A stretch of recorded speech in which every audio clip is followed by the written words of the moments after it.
Good evening, everybody. How are you? And welcome to Howling About Entertainment for this December 6th, 2020. My goodness, we are almost through with 2020. It is the final month of the year, though. So, Thoth, are you ready for the alien invasion and takeover? Because I figure that's about all we've got left this year. I think so. I think you're right. Either an asteroid hit or the aliens taking over, or if they're not already here, I don't know. I have my suspicions. I know, man. I was having a conversation with my girlfriend the other day, and it's there's been a bunch more disclosure coming out. They got a bunch of Freedom of Information Act stuff came out the other day with a bunch of vice admirals discussing probable extraterrestrial technology, and it's like, whoo, they're here. Good times are here again. All right. You never know. What area? There is a lot of areas. There's all the way up to 51, so there might be all kinds of alien bases everywhere. What you got to watch out for is what's at Area 52, the one we don't know about. And that's right. Oh, man, let's see who is here. Just another red shirt. Good evening, sir. Ray-Ron VR, how are you? How are you? Man of War 665, the neighbor of the beast. Hail, sir. And Draco, glad that you made it, my friend. Good to see you. Glad to be here. Ace Mr. Freeze is in the chat. Lord Thoth and myself, of course, and Mary G. Good evening. Yes, I didn't quite get all of the lights up. I got about 2/3 of them done. So I'm gonna need to hang a few more Christmas lights. I like Christmas lights. You understand? I don't just hang like a couple of strings of lights. I had mine up too. I tried to get it up before it goes below zero here, but this year we've only had one snowstorm so far, and it's been 5, 6, 7 degrees Celsius here up in Ottawa, so we haven't got any snow on the ground right now. That's totally decent for hanging lights. That's not bad at all. Yeah, Clobbering Times is here. Good to see you, Clobbering Times. Keck 44, glad to have you. We got a decent crowd to get started today. And that Ray-Ron just does the Mr. Grinch meme for the lights, yeah. Oh man, it has been just an interesting week, man. We saw some crazy shit happen this week. We got there's a few things I was wanting to run through. I mean, Mando Chapter 14, of course. Of course. I was a fan, although I did like Chapter 13 better. We're in agreement. I agree. Yeah. And then Warner Brothers has altered the deal, and the theaters right now are just praying they don't alter it any further. Although I think it's too late, to be honest. Getting worse all the time. Yes. And then, of course, we have an awesome event for people who like genre shows like us. The Expanse Season 5 hits the airwaves in 9 days. Counting down the days. Oh, baby. I am looking forward to The Expanse Season 5. I finally finished my full watch through 2 days ago. And, oh, man, I can't wait for Season 5. I'm surprised your head didn't implode. Wow, that's a lot of binging. Gee. Yeah. I got, once I hit Season 3, there was just, I couldn't stop. You can't. There's so much happening. And it's all so good. You gotta go. Yeah, I loved it too. I binged. Obviously, they dropped them all at once. I just binged them too. Within a couple of days, I was done every season that dropped. Gary, good afternoon, my friend. Good to see you. I hope you're enjoying your workout. That's a big ask. Entertained? That's a big ask, man. Entertain me. Good God, I would just better shut the stream down now, guys. Where's my sword? I need to commit seppuku there if he's going to put that much pressure on me. I know, right? Oh boy, the Grand Tour's a massive hunt. I'm not familiar with that one, Mr. Freeze. The Grand Tour, that's that where they travel around the world in cars and race. Oh, okay. That actually sounds like something I would enjoy. It's actually a great show. It's too bad they got canceled. Oh, did they? Oh, that's a shame. For a number of reasons that we all know about in today's day and age. Indeed. Okay. Fair enough, man. So before we get talking about stuff that we like, I'm going to start off on the rough note, right? And that is Warner Brothers and their decision about what to do with their slate of movies for the entirety of the year 2021. And so, oh, okay, Ray Ron, so it's the OG hosts from Top Gear. Okay, that I'm sold. Done. I'm sold. I love those guys. Oh, man. So, Draco, I want to hear your thoughts first on this one, man. So, Warner Brothers announced a few days ago, and a lot of our buddies here on the YouTubes put out videos about this, to the tune of just RIP theaters, man. And so we already knew Warner Brothers was going to drop Wonder Woman 84 on HBOMax on the 25th. So coming up in just 19 days, it was their first major blockbuster, and bam, it's rolling to HBOMax instead of popping to the theaters. And so we've got Wonder Woman. We already knew that coming. And then Warner Brothers dropped the fucking bomb on us. And every single movie that they had slated for theaters for the year of 2021, and let's face it, 2020 as well. So they're taking 2 years worth of theatrical releases and they're dropping them all on HBOMax, man. What are your thoughts? What do you think this means for theaters, Draco? Death! The absolute end of theaters. The thing is that they're doing the same thing. A while ago, it was asked, what were they going to do for theaters? We don't need to do anything for theaters. Ha ha ha ha! They're going to be fine. And now you see just how much they care about it. They're going to release concurrently on theaters, whatever theaters are available, and on the streaming service. Why? It gets down to that thing. We know that there are going to be groups of people. They're going to cleave to certain things. There are going to be people who are willing to go to the theater. But it's the same experiment that we had this year. How many theaters do you need to have to support this concept of what has been termed as the blockbuster? You're not going to get it anymore. And they're still stuck in this way of thinking that somehow they're going to continue to make money and continue to be as it was. But this is the moving forward. This is the moving on. This is the saying, theaters are now niche. Theaters are now a thing of the past. Yep. There's something people are going to look at as, do you remember when we used to go to the theater and it was a good time? And I'd like to go to the theater for this movie. But that's going to be it. Grandpa Draco, what's a theater?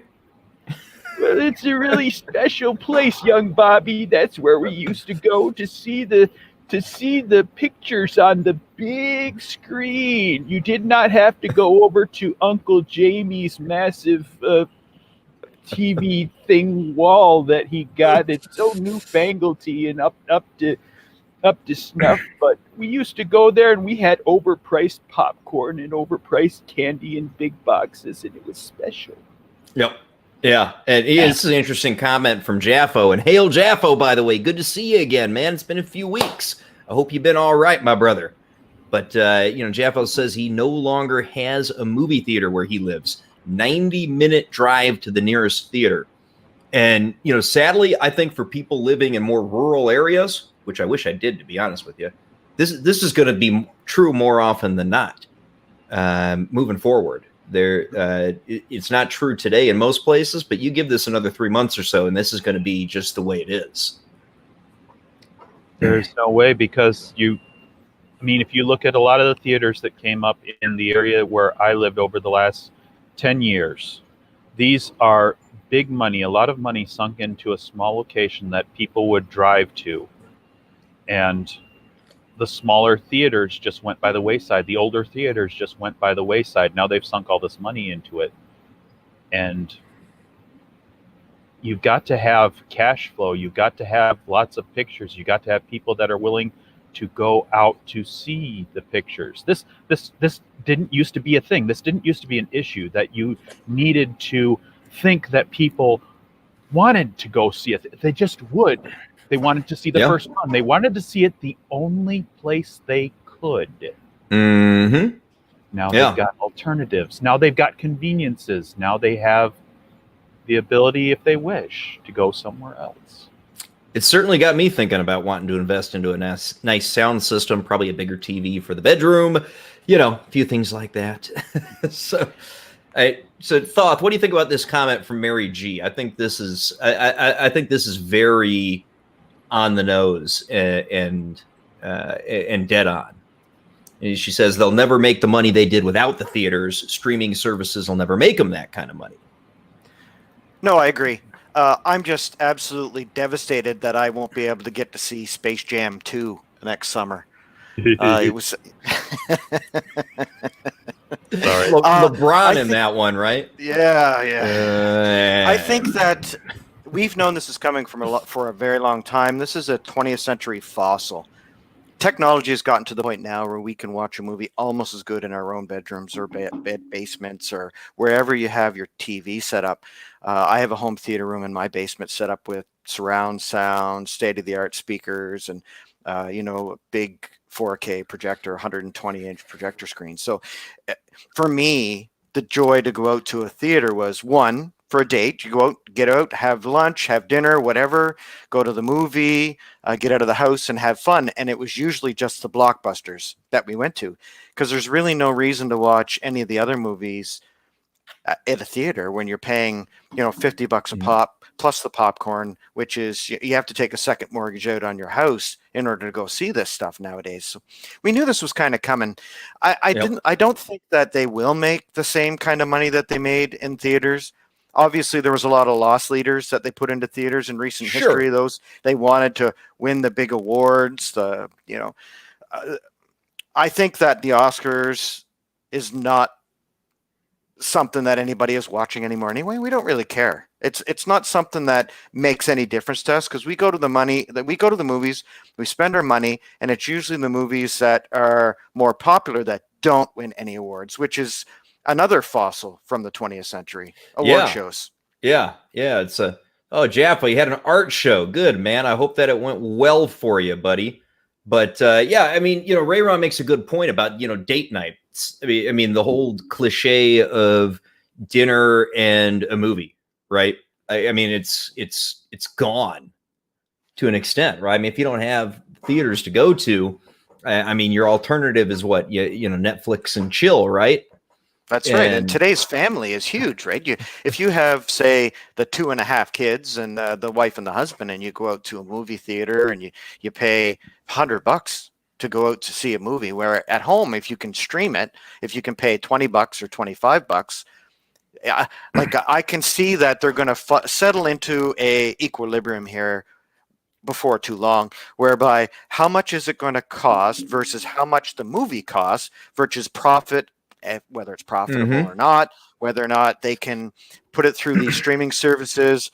I think they're going to whittle down to only a handful over a period of time, because it's going to be just like cable.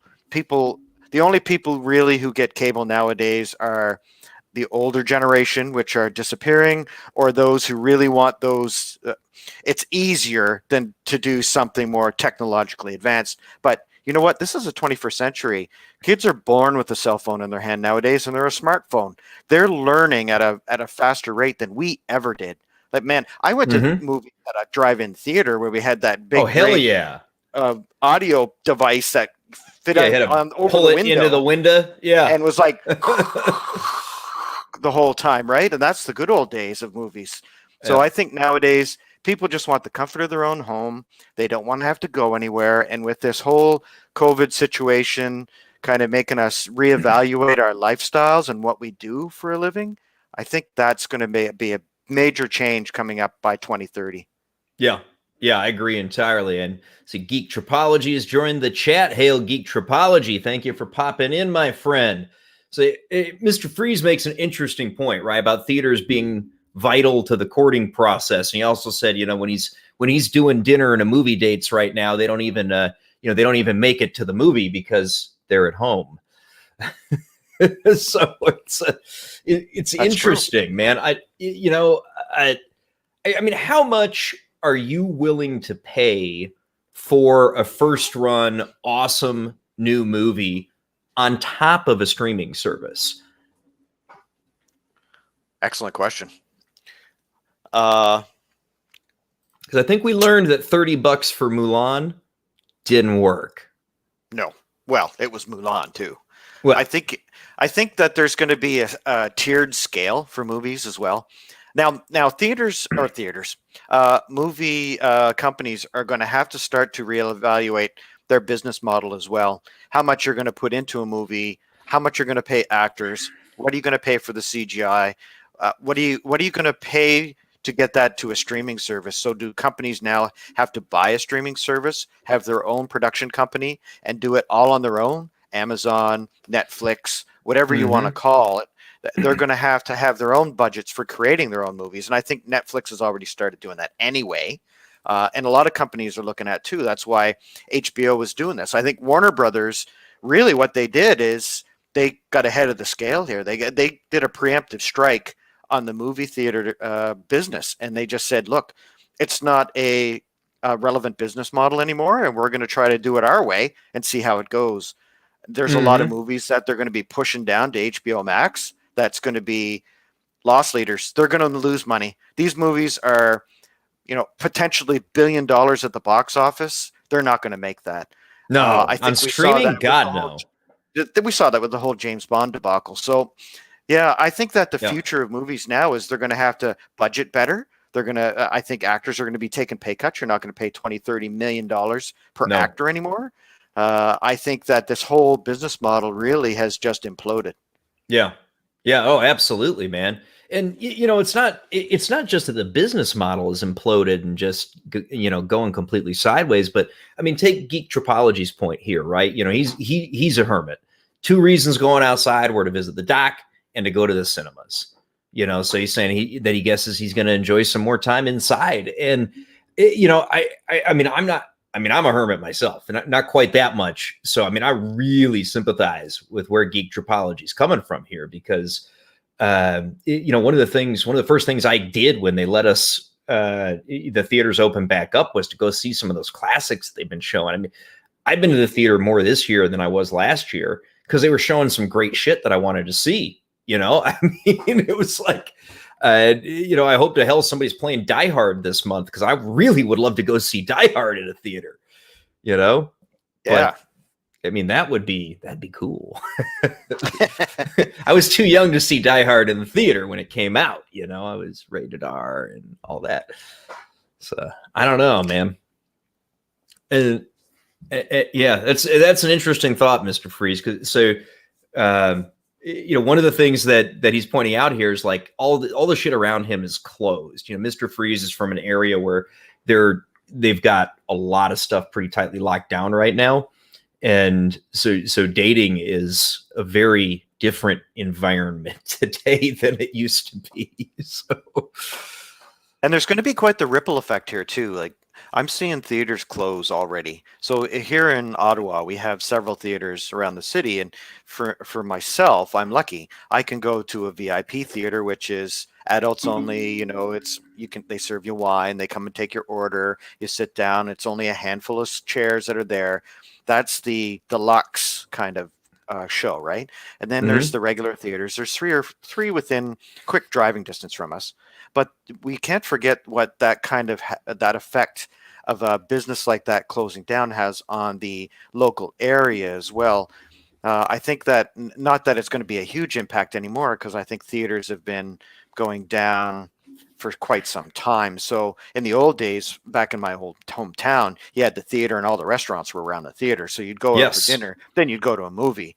I think that what we're seeing in the world today is a change in how we do business. It's you order your meal, you pick it up at the window, and you go home, right? And so I think that's kind of the same kind of fast food relationship we're going to have with movies now. It's not going to be go to the video store anymore, because those are long gone. It's not going to be go to the theater, which is what kind of has taken place. Now it's going to be you order your movie, you sit down, you have your meal, and you enjoy it with your family. And that's the reality of it. You know what's interesting that you bring up video stores. So, because in many ways, the streaming service is a more modern application of the Blockbuster video concept in a way, right? It is, yeah. Yep. So you think about, like, I remember as a kid, we would walk around Blockbuster and I would just kind of, I'd peruse by genre and I'd see this, that, and another. And a lot of times I'd be looking for something I hadn't seen, or maybe something I had seen that was an old favorite, what have you, right? And I remember, mom and dad saying, you can rent one movie or you can rent two movies, right? Or whatever it was. You'd roll out on a Thursday or Friday night, you'd go rent your videos. And in many ways, even though you don't have the tactile sense of it like you did when you're holding those video cassettes, paging through your Netflix or your HBOMax or whatever the hell it is, it's very much the same experience, right? I mean, sometimes you know what you're going for. Sometimes you're just sort of looking around until something catches your fancy. Absolutely. Although I do miss the free popcorn and the contact you have with people. What I used to like about video stores is going in there and you go in with a buddy or your girlfriend or wife or whichever or a partner.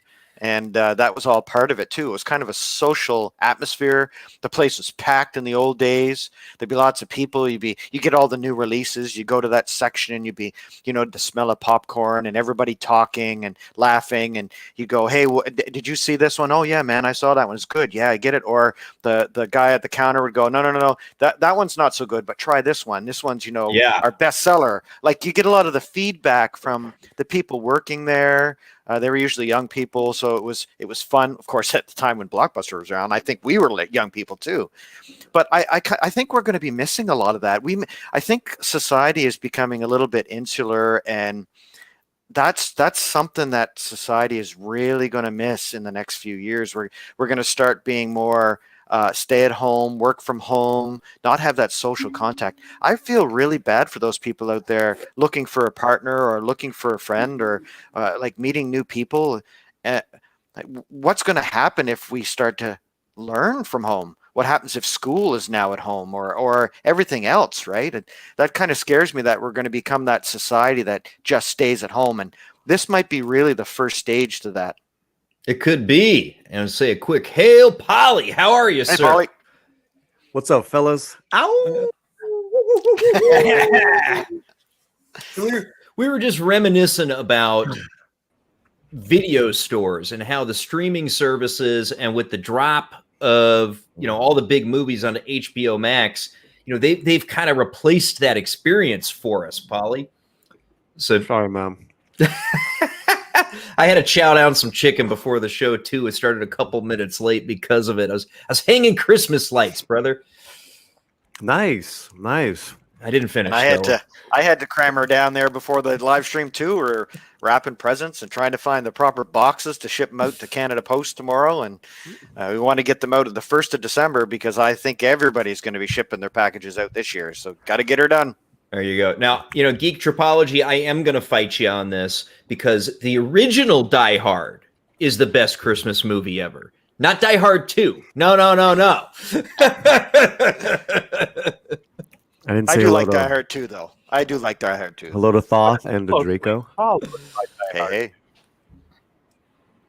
Hey, Polly. So yeah, sorry I'm late. Oh, you are welcome at any time, my friend. And Oral Mango. Oral Mango. Their shirts are red. Their shirts are up everywhere. Yeah, are they? Oh, you got shirts for that? Oh God, I might. We got them. We'll look hilarious. At it later if you want. I have the shop up and running. Yeah. Well, all right, man. I will have to. Hey, if you got a link, drop it in the private chat, and we'll make sure we get her into the so everybody can get to her. Yeah, hail to the chat, man. Hail to everyone in the chat. Hope everyone is well this weekend. Yeah. So I don't know, man. So Thoth was saying that one of the things that we're going to be missing in this new world where there's not going to be a lot in the way of theaters, right? Because these things, I mean, there's nothing they can do at this point. They are not going to survive. It's got us talking about how the streaming services are sort of the replacement for the video store, but you don't get that personal interaction with the clerk who could tell you about, no, you want to go with this, not that. This is one that does great. Here's my personal favorite, that kind of thing. I mean, there is not that kind of interaction in those streaming services like we used to get in that environment. So, I don't know. What do you think that's going to do, Polly? Well, I think I said it before, and I'll say it again. It's all going to be about the vinyl, man. That just like you said, you want to, the whole part of the treat is going to a store and thumbing through the vinyl or thumbing through the DVDs, talking to different people, whether it's a clerk or another customer. That's what I did when I just recently got a membership to Cinephile, which is one of the last DVD rental stores on the west side, and it's and these guys know their stuff, man. When I asked about something, they're like, "Oh yeah, this," and it's and then they always give you recommendations that you never would think of. So it was like, yeah, man, I just there's nothing that beats that experience. Yeah. Well, it's like when you recommended that I watch Hentified, I would never have turned that on myself, right? Right. So having the interaction with you to suggest it to me was great because I never would have run into that show, and it's good. Oh, it's and I know the homies here have seen it. I don't know if Laura got to see any of it, but that's a great example where like movie exchanging, just doing exchanges of Stieg. We went over with Stieg Kenobi, The Believers. Then he came back to me with Dead Snow, the Norwegian Nazi zombie movie. Oh God, that sounds great. Yeah, I've seen that. It's not in my top 10 list, but it was fun. It was. Well, he recommended it, so it was like the whole point is like, I would never have thought of that on my own. Exactly, and I think you can always find a silver lining out of out of 2020. Jeez. 2020 for me honestly it's been a pretty good year.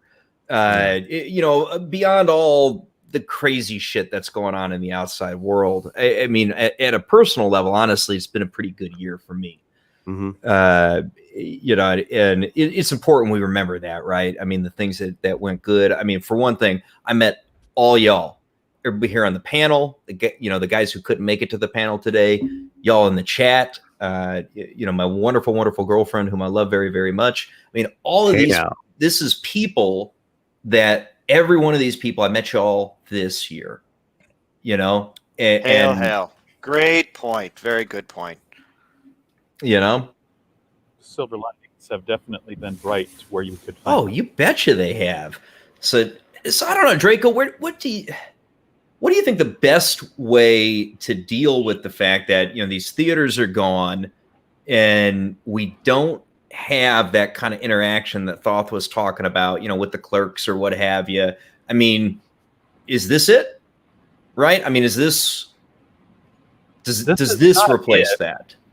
This is not it. I mean, Polly brought up that point about the touch and feel that you get from going out and doing these things, the experience that's important. But it also, I bring it back to my same point. We're not going to have the same experience of great big movies bringing in hundreds of people. Now, that might actually be more appreciable by some people that just want to go to a theater and see something on the big screen and see someone talk.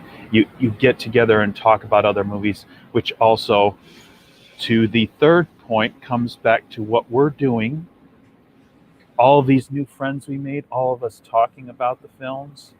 And if you get the chance, we're going to reinforce the original thing that actually sold the movies in the first place, because if you like a movie, you go out and talk about it.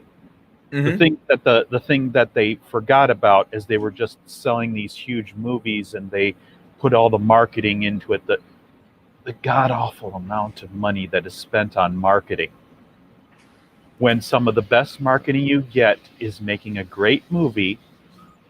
Someone sees movie and says, I got to tell people about this. Yeah. We continue that network. We continue to get together and talk about things and sell this to other people, sell it to all of our friends and say, hey, did you see this movie yet? No, you got to see it, man. No, you got to see it. My girlfriend loved this movie, and all these things. You got to just talk about some of the best stuff. And movie theaters are going to suffer. And we've still got to get through what we're processing through right now is going to hopefully come out better than worse, or hopefully come out with less issues than more. And we will have some version, hopefully not getting to the other side and being a wasteland of saying that, well, you're going to have small businesses starting up theaters again, smaller venues or something like that. I don't know if that's what the future is pointing to, but I'm hoping that you still have that sense that, just like you got record stores where you can go talk to the person who knows about it, is there going to be something where we can get together, talk about movies, and still go to theaters and see them together because of that social experience of seeing a movie, which is what we are suffering the most. We want that, and that's one reason for us all to do this. We get together and we talk about things. When we get to talk about what we love, things that make us feel good, get together, talk about it, and maybe watch it together and enjoy it and scream at the good parts and say, no, you don't want to do that. Don't go in there. Don't do that thing. Stop, you idiot. And then someone shusses you from the third row back. Go now, get in the chopper, go. Yes, that's us getting away from 2020 now. Oh man, sometimes you feel like the guy in Scream, right? Who's always telling everybody the rules of the horror movie, and everything he tells them, they keep. I know how this is going to go down. You want to listen to me? I know you're not going to listen to me, but you want to listen to me. Yeah. Speaking of Scream, apparently every single one of those actors is so hard up for work. They're coming back. Yeah. They are making a Scream 5 with all the surviving original cast. Yeah. I say surviving because they did kill off a couple of the original characters in the sequel. So, But all the main characters are coming back for Scream 5. I don't know how I feel about that. I don't know how I feel about that. I think I've only seen the first one, actually. It's another sequel. I mean, it was a lot of fun the first one was a lot of fun, Yes. It was, the more memorable one. So why not? I enjoyed Scream 2 quite a bit also. I thought that one was very innovative in the way they treated this, the fourth wall breaking about sequels within the sequel. And I mean, they did some kind of meta fun shit in that movie. Just like in the first one. That was the point. That was the meta was talking about, these are the tropes, these are the ideas, and then playing them out amongst a small selection of individuals who are, well, if I already know these tropes, why am I playing these tropes? But it was getting tried it was already getting tried in the second episode. But if you just play with it intelligently, if you just say, that was the whole idea about Scream. Yes. If you play with the material intelligently, you come up with this. You come up with the character who knows all of the rules and he talks about them, and you have the different things that he talked about. You have examples of it in the very film and playing on it. And how can you do that? Are you going to do the fourth degree turn in order to fake out the audience, or are you just going to say, no, we're going to keep it simple? You are right all along. That's where we're playing. Yeah, I mean, it's very interesting. I don't know. I'll be curious to see what they do in this fifth movie, because I know they were planning to make another trilogy, and then Scream 4 just didn't do very well, so they stopped. Oh, there was a Scream 4? Yes, there was a Scream 4. Hence why they're making Scream 5 now. Well, I think when it comes right down to it, you're right, Jake T and Draco and Polly. I agree that our social interaction that we've had on YouTube in the last year has been outstanding. We've really come together as a fandom, as a group of people with a lot of likes and differences. Everybody is different, absolutely, and we all have our different takes. I think that kind of a brotherhood is great for the social interaction we've had. It's really kind of saved a lot of people from being depressed at home, listening to YouTube, jumping in live streams, talking to each other, and that's really taken the place of a lot of the moving-going audience, I would think. I think that we have to find our entertainment somewhere. And YouTube has been a prime place to find amazing creative outlets. Everybody here every single person who has a channel has a different creative outlet that they're trying to show the world. And I think the chat is a big part of it. I've been a member of many chats for the last couple of years, and I find that as much fun, if not more so, than jumping on a live stream and chatting. Everybody there has got a great take, and they have their own take, and that's really the fun of doing this. You could do this for like 3 hours and not even realize it. It goes so fast, and that's the part of it that I love so much. I feel it after 2. Well, if you're directing, especially. Well, that's why you turn the camera off, you deal with your Jaloja, and then you come right back. You know? Jaloja. Yeah, this past week, man, it was like... Oh, it's like every day, Paulie. You're on every day. That was too much. I'm tired just seeing your thing pop up. I'm like, oh my God, another one. You know, my girlfriend was commenting one time she had to change her alerts for your channel because it was too much for her. Tell her I'm really sorry. After today, I'm not coming back on till Thursday. Taking a break? Yeah, because the thing is that was the plan last time, but it's like that directory thing took over, right? We created that creators content, for people to have Christmas ideas. So like, all right, well, let me get on everyone's show so I can promote it. Oh man, drop me that link too, Paulie, if you would, Mom. Put that in the chat. I think most of the people are aware of it, but maybe not everybody. Yeah. So Paulie has been working with Kai MFS, one of our buddies within this whole Fandom Menace circle, and a lot of other folks that Paulie knows personally and things like that. And they're putting together a website that is trying to bring together as many independent creators as they can. And particularly, right now around the ideas of being a place to go to do Christmas shopping for gifts. There's a lot of artists on here, and local businesses who, I mean, let's face it, little smaller businesses are getting absolutely fucking hammered right now. And one of the things that we can do to help our community and the people around us is to patronize that type of place. And so Polly's working to bring together folks specifically to get them onto this website as a way to help sell their wares. Because, one of the things we talk about, right, is we rise together, right? The people who are part of this, new wave of channels and things like that. And one of the things that we can do is help each other out within our communities. And this is just one of the coolest ideas. And I absolutely love it, Paulie. Yeah, Kai was gracious to work on it and host it on his page, and he's done a beautiful job. He's like, kind of ran with it. So if you guys haven't heard yet, and you are a content creator and have a store online, like I have an author right now. I just got a DM from. It's like, did you get my link? Is my stuff up yet? I'm like, all right, well, let me check. I was napping, man. Shoot. But if anyone wants to get on this thing, please hit me up either on Twitter, or I'll give you my Is Latino Slant at Gmail, right? Yes, sir. Yes, sir. Thanks a lot, Jay.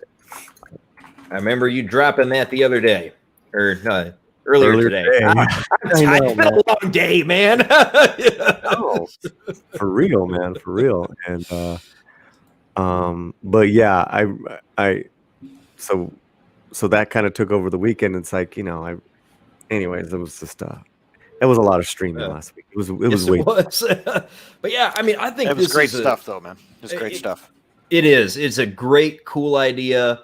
And in particular, if you're somebody who has a product that you sell, reach out to Paulie. He'll get you included on this, and maybe you'll get a few bucks off of it. And at a bare minimum, some other folks will get exposed to what you do, and it's not going to cost you anything. All right, they're not charging you to get your links on there or what have you. We're not taking any money from this at all. Like, yeah, I mean, not that we, that would be kind of no. I mean, that's not even a thought. It's just like, here are the links, instead of like remembering, Lord Thoth has a merch, or whatever, like, let's put it all on one page. And then we've been adding authors and musicians and even a couple of people with apps, it's like, cool. There you go, man. All right. So switching up, man, I want to talk the Expanse season 5 a bit here. So I just finished watching all 4 seasons. Started watching, really, finally turned it on probably about, 3 weeks ago, something like that. And once I hit season 3, man, I just couldn't stop. I just bam, bam, bam, episode after episode, because it was just so fucking good. And season 5 is dropping here on December 15th. So I want to hear everybody's thoughts on the Expanse thus far, and maybe what you're thinking about for this upcoming season. And then, of course, the final season that we're going to get in a year or so, season 6, which will be the last. So let's start with you, Draco. What are you thinking, brother? I'm thinking, I can't wait. It's probably the one thing that I've been waiting for. I mean, even more so than everybody's favorite, easily digestible Mandalorian. I've been waiting for something that I really got into. I mean, the 4th season's completion, which you already have seen. You probably understand exactly why we are wondering what's going to happen next, because we're getting a big shakeup this season. And there are also many things that are unintroduced. I mean, I have not taken the time to go through the books as some people have, and there are good books out there, some not so good books in the series, but I have heard that books out there, and some of the subject matter from those books is leading to some even bigger things possible to go on. Because now you bring that up, and how much I can't wait to get into the 5th season. The announcement that this show was canceled is practically,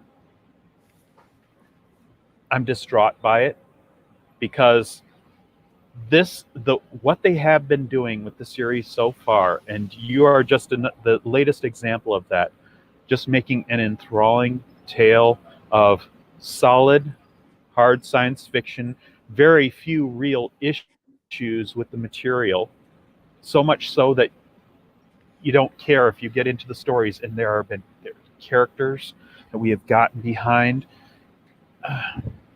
and I'm going to do disservice to it because I wasn't ready to discuss it, but I think about the OPA captain who used to be militant. His character is wonderful. We've all Fred Johnson? fallen in love with the not Fred Johnson, yeah. Not Johnson? Oh, no. talking about he got spaced. Oh, Ashford, right? Ashford. Or Thank Field, you. Ashfield. Ashford. Ashford. Yeah, with the scarred face, the gray Yeah. hair. Yeah, oh God, I His loved story him. was I amazing. loved him. And where we Much are better going, in the TV show than he is in the books, by the way. that's part of it right there, is that we get so much more out of what they've been doing developing this TV show. My understanding is this has been a significant improvement on some of the problems of the books. So I can't wait to get that, but I'm at a loss to where are they going to leave us? How are we going to finish it? Shades of Farscape playing in my mind, finishing too soon, trying to do some kind of faux completion by compressing too much material. But that's about where I am. I can't wait for it. I'm all in for this one thing. But hail 32 flavors of Nick Weiser. Glad you could join Flava us there. Flav, how are you, brother? I'm Hey, good, hey. gentlemen. Nice to see you all. Talking the Expanse, my friend. Oh, cool. I Yeah. was gonna start it last night, but then I got caught up in a bunch of life stuff. Nothing bad, just like being busy. But I'm hoping to start it tonight. So Dude. fingers crossed that I do. You're starting it tonight. You are starting it tonight. Okay, you are not Draco. putting this off. You are watching The Expanse tonight. We'll see Nick. how many episodes you go through the first time. You've got Ooh, that 9 sounds like a days. call out. You've got 9 days to finish 4 seasons in order to be caught up in time for the season 5 premiere. And I'm gonna be 9 in days. Vegas for 4 of them. True. So you got 5 days. Vegas nights. Oh, man. It's great because they're smaller seasons too, 12 or 13 episodes depending on the season. So you find yourself binging it, and then you realize, holy cow, I've watched 5 episodes. Like it sucks you right in. It's great. Yeah, my girlfriend and I watched like 4 episodes last night because I was a bad boyfriend and I watched ahead. And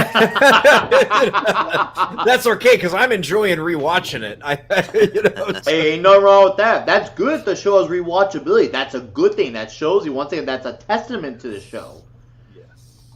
Yeah, but I mean, I'm thankful that, I mean, it sucks that the show is getting a final season only at season 6 because from what I understand, there's still like 4 books that they kind of have plotted out from the story and been published and written and they could work from. So so it's like, okay, that's a lot of material and they can't put that into 1 season of television. But on the plus side, at least they know they've got 1 season. To do their best to close it out, so we're not going to get left on some bullshit, cliffhanger. Like, I mean, can you imagine if, I mean, I'm thinking back to when The Expanse got canceled at the end of season 3, before Amazon picked it back up. And now I get why Gary did that whole Save the Expanse campaign, because it's like, you can't stop there, so. Yeah, I that's agree. why I I'm brought glad up- that they re-upped it for a couple of years. And go ahead, Draco, and then I'll go off. Oh, I was just going to make the quick point. That's exactly where Farscape was left at the end of season 4 with the cliffhanger, which I will not blow, but it was a major, stunning cliffhanger. And then the show closes on a black title card that says "To be continued," and we knew that it was canceled. It was like gut-wrenching, stabbed in the gut, twisting, and it's like, that's the way they ended that. We at least know that the end is coming for The Expanse.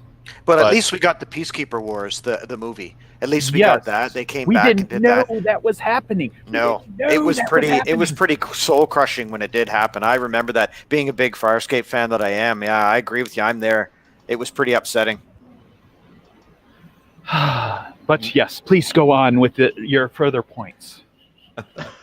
I mean, that's the where I was. I mean, I don't want to leave it silent, but the thing is that at least we have this, and the Expanse truly is something that we get behind because we cared about these characters. This is solid material. This is solid storytelling. This is reasonably well done. I mean, I know it's not perfect, and you might have some issues with it. Maybe you've attached yourself to certain other characters if you read the books. But the Expanse has been some of the best material to be put on television, especially from the point of view of a science fiction genre base. Yeah. I mean, this is practically hard science fiction. We are the proto-molecule and the things like that is the most out there it gets, and we are going further beyond that. But they are treating this as real. They are treating this as full-on drama. There's barely nothing operatic about it, and still you are fully emotionally invested in every character on the Rocinante. You are invested in these forces from outside that they are working with and working against, and trying to make a place for themselves in this rapidly changing world. It's wonderful. Yes. I can't talk well about it enough. You know, the thing that I came back to, especially now that I've watched all of The Expanse, right? And one of the things that I was instantly impressed by in this show was how believable and good the science is in this show. The physics and what they're doing in space and things like that. And I mean, don't misunderstand me. I mean, obviously, I'm not an astrophysicist, but I do have a reasonably basic understanding of what seems probable, right? And the way that they get the science so right is one of the things that is so amazing about this show. Yeah, it's hard science fiction. This is hardcore science fiction. This isn't, space fantasy like Star Wars or space adventure like Star Trek. Although Star Trek did kind of try to follow its own rules until Star Trek Discovery. I think that this universe is very good at following its own rules. You get some plot issues now and then, but you can tell that they took a lot of careful thought in each and every one of those episodes. They take each of those plot lines in each of those stories and they mesh them up really good, and that's why we have one of my favorite characters and his character arc is Ashford and what he goes through. We get to see that with Bobby too, and we get to see her grow. Especially into season 4. There's a lot of stuff in season 4 that really surprised me. Like that, she changes a lot in that season. There's a lot of differences than in the books, and I think really what happened here is they took the source material and they actually improved upon a lot of it. There's some stuff that I would change, but I think we all would who are fans of the story. I think really that they really had a lot of love for this story. You could tell that the writers work really hard on the scripts. They try to close some of the loopholes. I think a lot of the main characters we grow to love, and I think that's where they're going with it up to season 6. So we're going to see what happened with the cliffhanger. I'm not going to give out any spoilers here because those of you who haven't watched it yet and haven't caught up yet, I'm not going to say anything. No. But I think that we're going to see some really interesting stuff with James and Naomi and Alex and Amos. It's going to be Alex's last season. Yeah. We're going to see what's happening on Earth, what's going to happen with Kamina and the Beltalada. I think we're going to see some really cool stuff happen. Now, in that big time gap that happens in the books, I think they're probably going to avoid that. So you're going to have the whole thing that's coming here with Marco and Aros and what's going on with his faction, what he did towards the end of season 4. That's going to have ramifications into season 5. We're going to get some excitement. We're going to get some character deaths probably that are going to surprise us. We're going to get some great character arcs that are going to end for season 5 going into season 6. And I think what we're going to do is we're not going to get a lot of the exploratory science that are they're starting to reveal in the later books. I think we're not going to really get deep down dark with the protomolecule and where that comes from and who or what has sent it or created it, or where the origin of those gates are, and some of those planets, like there's all those planets that opened up in season 4. So I think what's gonna happen is they're gonna shut down a lot of the potential plot lines in the future, but I think what they're gonna do is they're gonna culminate in a satisfying end for the characters that we've hitched a ride with on the Rocinante the last 5 years.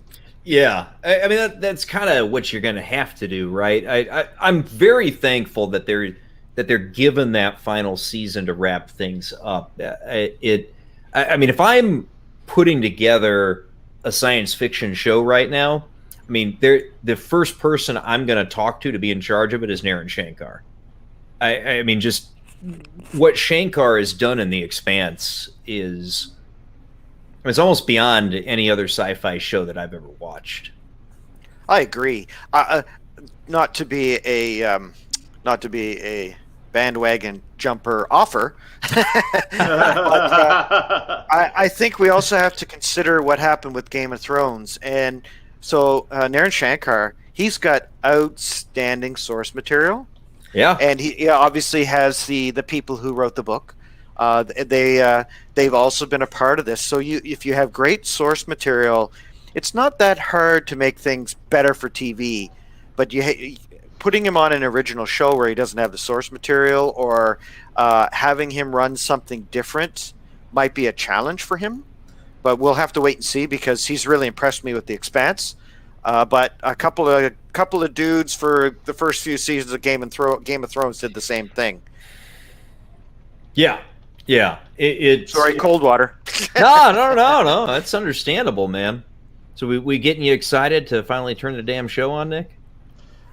Yeah, actually I am, because no, this is good, because I'm listening, but then I'm not listening, so it's like nothing's actually getting spoiled for me. But I'm hearing slight glimpses of things. I'm like, okay, this sounds like something I want to watch. So that's good, and it's nice to know there are actually showrunners, which I heard you mention, Jake. That sounds like they're actually investing into the show, and that is a wonderful thing, especially in 2020. It's about damn time. Yes, it's like a rare commodity. It's not even a dime a dozen. This is like lightning in a bottle nowadays.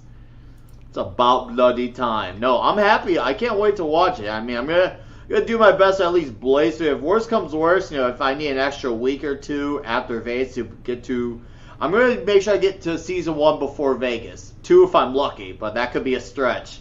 But I will make sure this is gonna be a thing, and it's gonna be wonderful. And it's gonna be great. Yeah, wait. The thing about Shankar, and I think it really shows in what we see on screen with The Expanse. So the guy's been in TV most of his professional career, but he has a PhD in applied physics and electrical engineering. That helps. A little bit, just a touch. It's not very often that you get a person who is that multi-talented. I mean, the guy puts a great product on the screen for us to watch, something that keeps us engaged and interested. And the dude has a doctorate in applied physics. And you can tell that, without getting into the science fiction part of this show.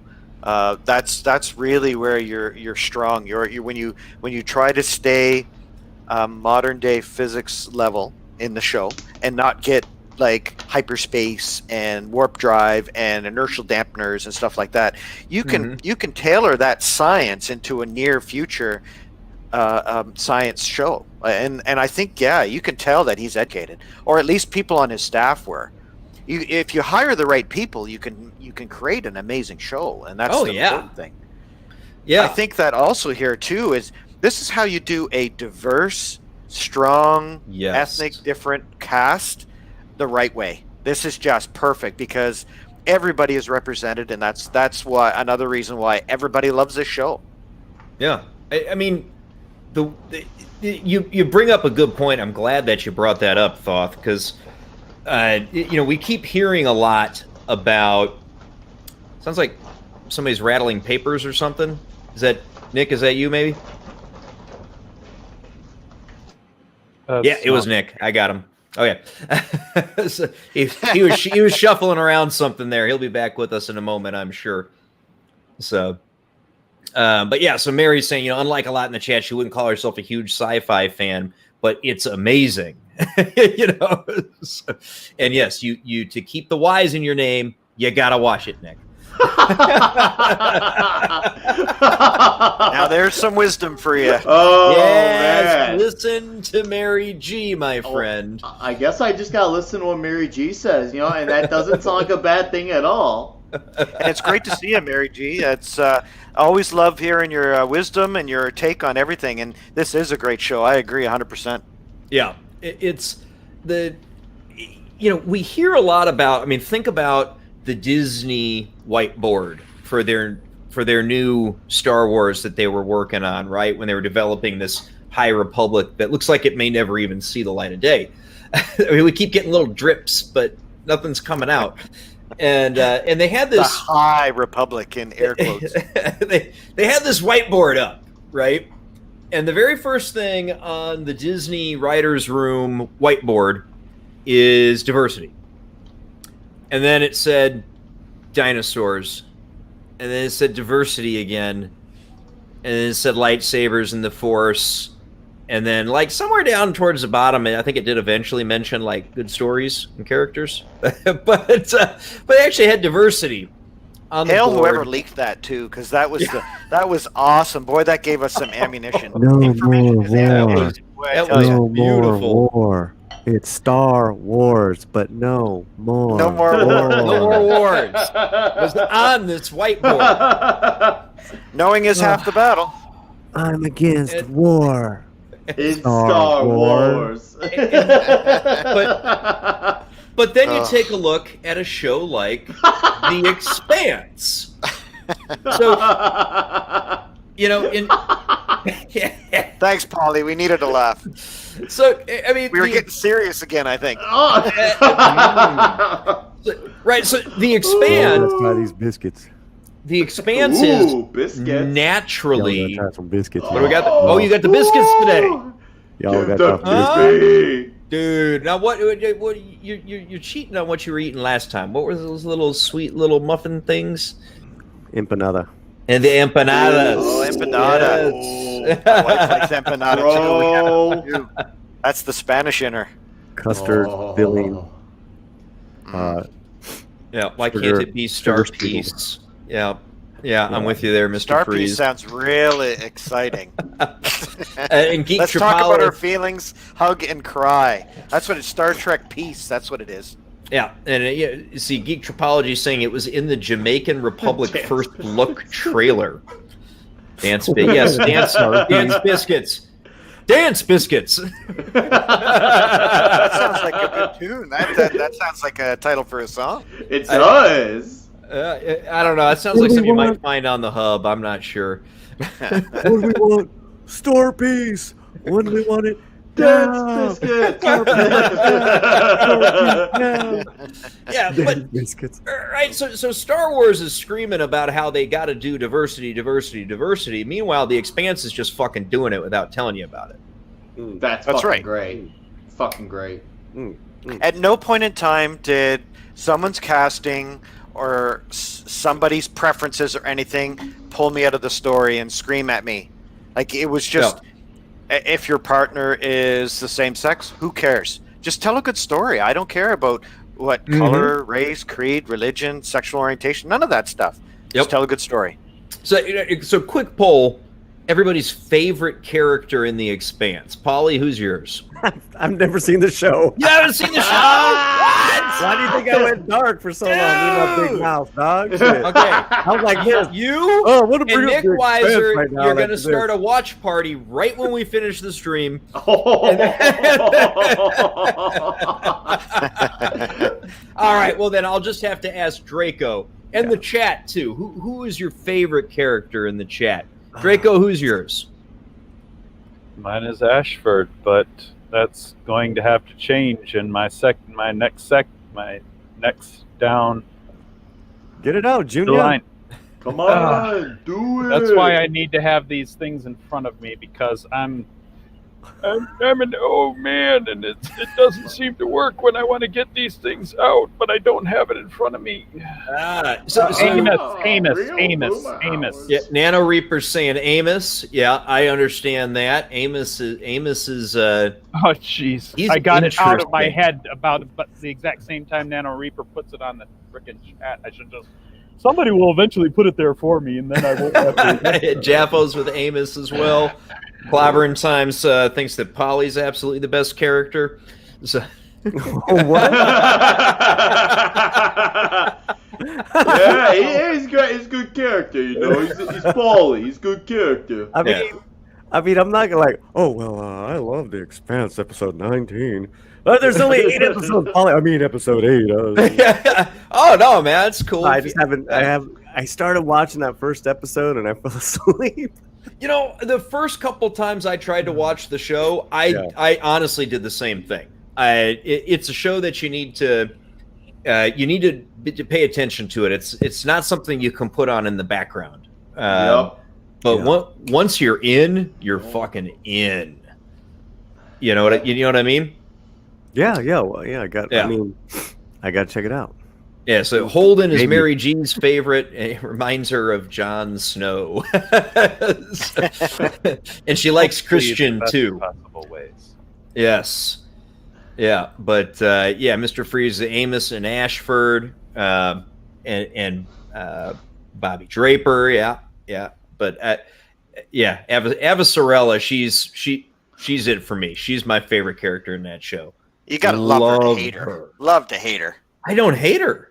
Oh. I appreciate her. I think she's great. She certainly tells you like it is, doesn't she? You betcha. It's wonderfully genuine, and that she should be the next president. Mm-hmm. Sign her up to be the president of the United States. I was gonna say Canada or U.S. We don't have a president. They have a prime minister. Oh yeah. Wait a couple years. I'm sure the Americans will take us over. Well, I do like me some maple syrup and some hockey. So you come on in. Well, in my case, we're forgetting Joe Miller here, eh? We're forgetting Thomas Jane filling that role as the detective in those first couple of years. And what he did later on, like I said, no spoilers or anything. Miller and the investigator are just amazing. He's great. Whenever he shows up, he chews the scenery. I think this is probably one of the best roles that Thomas Jane has had in the last 20 years. Yeah, I agree. I mean, in 20 years, this is one of his best roles. Oh yeah. Yeah, he really got a chance to just relax and act and do his thing, and we got to see a lot of emotion out of him in the first season. And then as things went on in the plot, he really stretched his acting out, and he really he acts quite well off of Holden too, off of Stephen Strait there. Oh yeah, I think that was great. Whenever they were together, it was just good. But my main cast favorite, obviously, is Amos. I mean, geez. Every time he's in the room, I know something's going to happen. Yes. Yeah, that's definitely true. When Amos is in the room, shit's going down most of the time. Y'all right down there, Nick? Yeah, just when I heard Thomas Jane, I thought about Deep Blue Sea. Jessica Alba. and Samuel L. Jackson. We got a band together, and then the shark just ate them so conveniently. So that's what I think of when I think of Tom Jane. Deep Blue Sea. Oh. That was a good one. Oh yeah. So Mary G's, she's saying Ava Sorella, unlike Naomi, she's very true to herself. And Mr. Freeze, refers to her as a female Bismarck, and you are not far off the mark with that, Mr. Freeze. I mean, Ava Sorella, I fucking love her. She's great. That's absolutely my favorite character. Unquestionable. But it's funny how you can look at the casting for this show and it is perfect. And Who I know that we were talking the other night on another live stream about the Expanse. Sorry, man. And We're losing them. I'm sorry, bro. We are. We I'm can, sorry. do I need to like put you guys in a little room for a minute? I can give you some time. that's it. I'm just Time out. like- You're in the corner. Jake, I think that What's up, Vigilante? What's up, V-Dub, what's up, brother? Hey, I think you've got that- the link if you want to pop in, V-Dub. the we person don't who want You are did the more than casting welcome. for this show I don't want should win an award. Oh God, yes, the casting is Kidding, It's- Vigilante. Get your butt it's in here. ungodly good in this show. There is no performance in this show that I would tell you wasn't good. I mean, I can't think of a single performance that you'd say, yeah, that really sucked. You know, so I mean, Thoth, Draco. No, I think they all did really good. You're asking about things that I had dissatisfaction with as far as performances. What, maybe third or fourth tier characters for a moment because they weren't the ones that were invested in their roles, but I mean that's just some of the details of the show. And usually they are brought up to level by the characters who are fully invested anyway, because you are fully in the scene for them. And Yeah. once you have that acting interaction, it brings the story through. But There you go. I mean, you think about what was the last show or movie? I mean, anything on screen that you could look at, similar to The Expanse, and just say there is not a single casting or acting problem in this entire production. I mean, what's the most recent thing like that you can think of, Nick? Say that again. Sorry. Something that you've watched where you don't have a single person in the cast you can point to and say, yeah, maybe they should have gone a different way with this one, right? Or that person gave a poor performance, what have you. Oh, man. When was the last time? The last franchise? There's a few where I'm like, man, they could have just done away with that. I mean, how technical you want to go back? Because if you want to get 5 back. Well, what was the last time you watched a show or a movie where you really just said all the acting was spot on and perfect? Spot on and perfect. Ooh. No complaints about the acting or the casting whatsoever. like 1977, maybe. No, as far as casting goes, I wouldn't say it's perfect, but it was really well done in season 1 of The Boys. The casting was great. Like, I love the casting with Billy Butcher, Homelander, but obviously then they kind of we kind of made them not so The Boys of their own show in season 2, and of course Homelander. I don't think Well, Nick's seen the highlighted comment yet. No. Well, I thought you were talking about as far as recent shows. Well, If you want to talk about all time in terms of all time favorites, probably God. Once again, he said it, Ace, Mr. Freestyle. I was gonna say the Lord of the Rings cast is absolutely perfect. If you want to get all time greats, Lord of the Rings cast is great. I love the first Ninja Turtles. I feel like everyone was casted well in the first Ninja Turtles. I thought that was perfect. Actually, dude, I loved that movie when I was a kid. That was a great movie. But is good. Is this one just before your time, Nick? Is that why you're missing one? this? that's the 80s. my brain's pausing right now. The fact that I know it was in the 80s is also a scary thought. Yeah, okay, it's before his time. That's why he's missing it. I got it. Yeah. Frasier, yeah, absolutely. That's a good one, actually, Mr. Freeze. Game of Thrones before season 5. That's a fair observation, because I think one of the things that really missed in Game of Thrones beyond the shortcuts they took, I don't think that Emilia Clarke and Kit Harington had any chemistry. No. Agreed. And once they got together, it just wasn't working as well. They were fine apart, but yeah. But they rushed. They rushed that last couple of seasons. There was no That's time true. for them to really develop chemistry. All of a sudden, they're just falling into bed with each other, which made no sense. So anyway, Yeah. we could go on. You're a long also rant. pointing Oh, out I got one. As far as voice acting goes, perfect voice acting, Batman the Animated Series. I mean, I thought come you were on. saying Okay. Transformers. Kevin Conroy is when I read Batman comics, I hear Kevin Conroy. When I see Joker, I hear Mark Hamill. Even though Ron Perlman's gone crazy, I hear his voice when I see Clayface. Like all those voice actors, I hear when I read Batman comics. So as far as anime shows, Batman the Animated Series by a landslide. Okay. All right. Perfect. All time. Yeah. Like I'll stand by that shit. You know, I'm so- impressed you brought up the Turtles. Like to go there, that's just wow. That's a deep cut.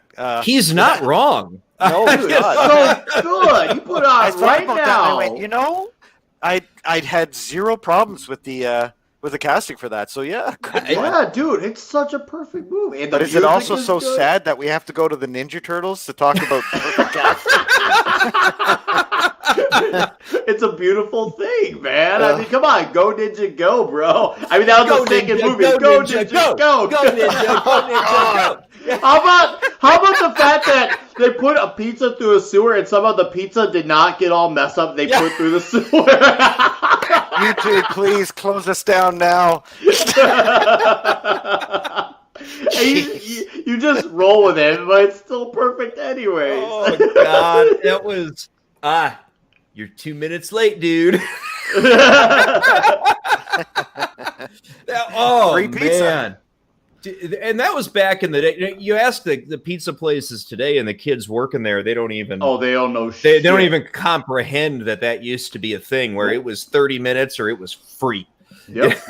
You know? Well, it's because they got that Google with them, man. They don't know the struggle when we brave through the weather and brave through the having to remember the names and numbers of the houses and the roads. They don't know, man. I did a lot of pizza delivery in my life, so my cars are basically made of pizzas. So, and In my day, it was pizza delivery uphill both ways in the snow. Man, in college, I drove a lot of pizzas in college. Oh, And that's dude. And Draco, that's actually pretty accurate for up here in Canada. It is both ways uphill and driving snow. You Michigan, we wear cannot. Canada like a hat.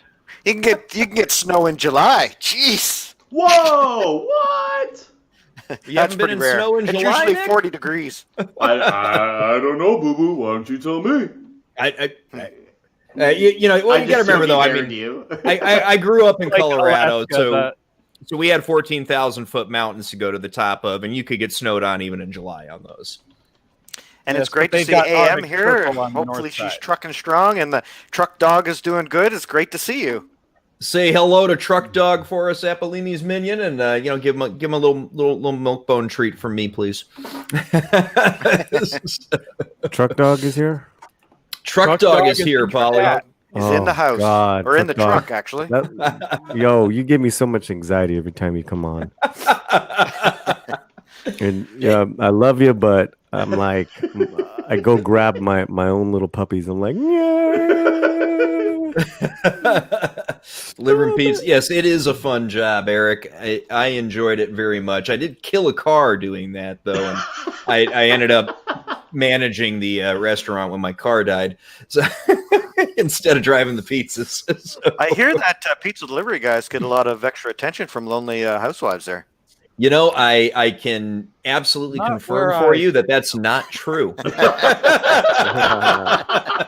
Well, he said it was lots of benefits. I was just trying to figure out what benefits those were.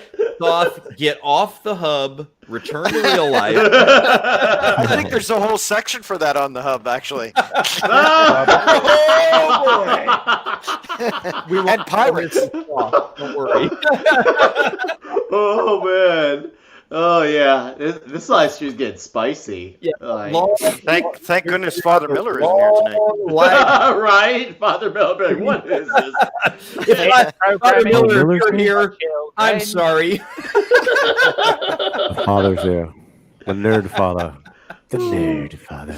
No, the miss is not in the room, but she is watching the stream, Eric. Right, these guys are crazy. Your ladies watching? Oh, she does it every week, man.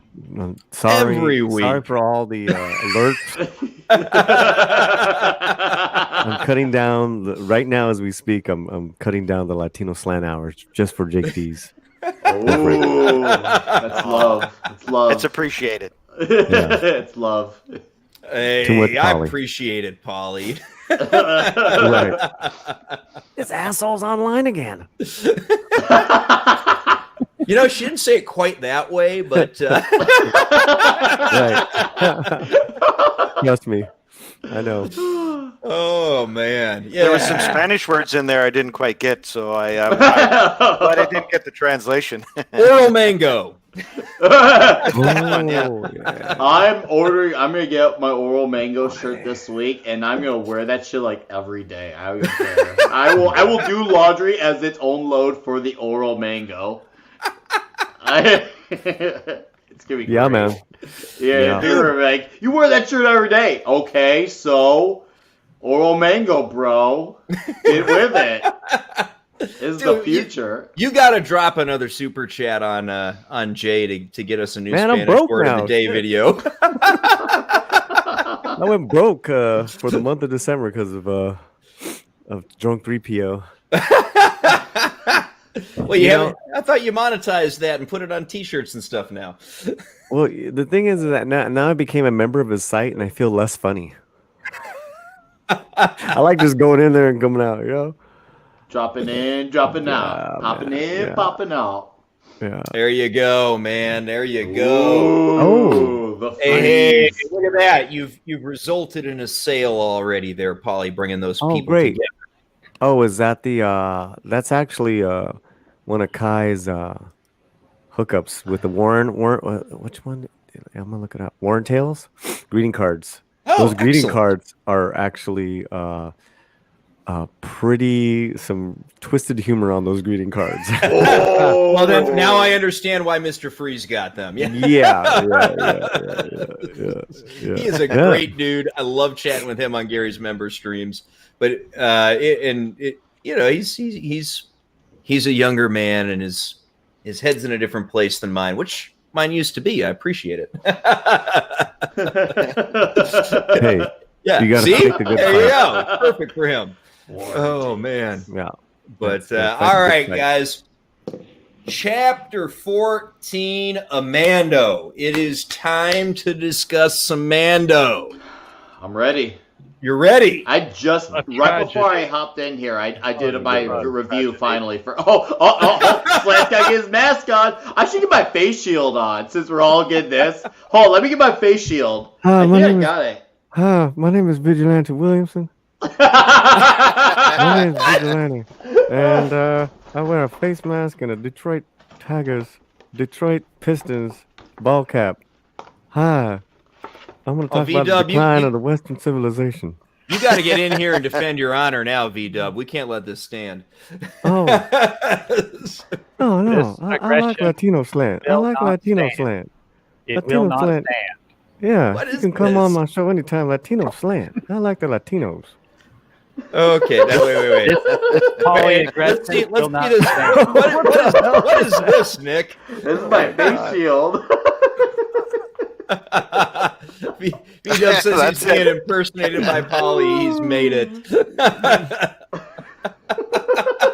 What I in the feel heck like is that throwing for, paint on your Nick? face. When I go shopping and I'm like, I wear the face shield. I got for $6. All right, man. It looks Polly- like you should be in Scream 5. I don't know.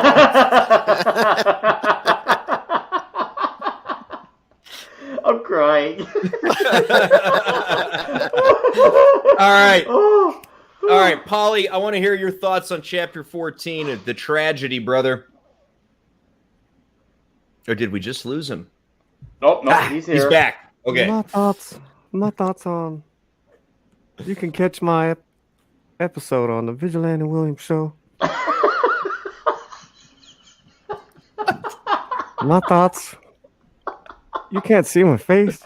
I can't see. Where's the microphone? Where the? What am I looking at? I got Thoth, Rico. I got the plastic head guy. I got Howling with the Howling. Who am I howling with? What? My name's Vigilante. I don't like the Latinos, but I don't like the Mandos. Oh my goodness!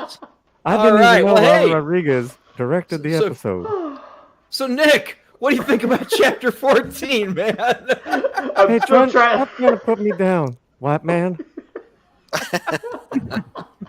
I'm still trying to breathe here. All right, I Nick. feel like I just like consumed like a famous bowl, and now I'm trying to breathe after and talk got muted. coherently. Anyway, All right, Nick. Let's hear it, buddy. you know what, I'm gonna say, I know it's gonna be a hot take compared to others, but I really dug the episode. I don't think it was the best episode, obviously, and I don't think anyone should. But once again, to each their own.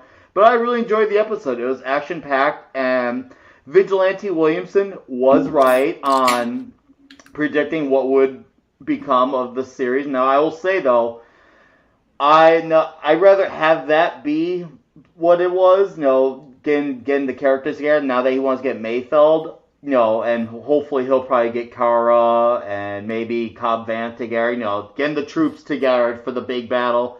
I mean, what Star Wars probably isn't. Most of them are ending with the big battle anyway, so I don't care. So I enjoyed the episode. I love the music in that, so especially when Mando and Fennec were running from the troopers. That music, I felt the intensity of that scene just off the music alone. And I want to know what Grogu saw. Like, obviously we don't know right now, but I'm just like, man, what did he see? Was it a good Jedi? Was it a bad Jedi? I don't know, boo boo, but I know that I want to know what Grogu saw, so you better tell the Ranger. All right. So, Paulie, give me your thoughts. Can you unmute me now? Yeah, you're totally unmuted.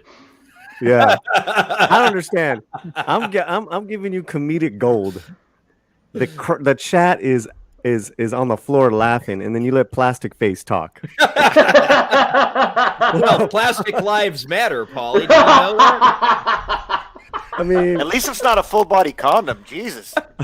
Oh man, if I had one, I'd wear that right now. Don't you test me. Actually, I have a Green Man. I have a Green Man suit. At least it's not a blue man suit.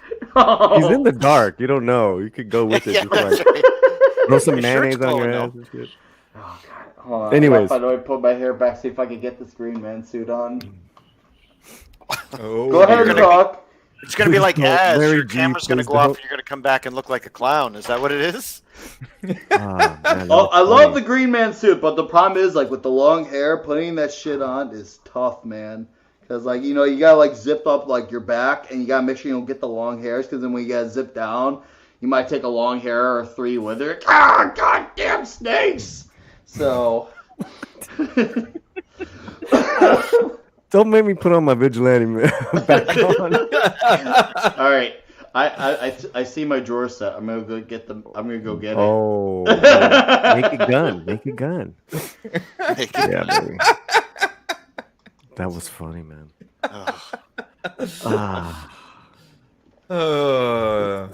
It's this a is form. what of you're flattery. planning to wear right here, Nick? Right here? Hold up, I'm actually looking at my drawer right now. So give me Oh, like dear a hot God. minute. I'm gonna see if I have it. Ace I'll be Mr. right Freeze back, guys. might be too young for that movie, so You know what? That might predate him. That's true. definitely does. I don't think he's past 30, so that movie came out in probably like 89, 90. All right, Draco, chapter 14 thoughts, brother.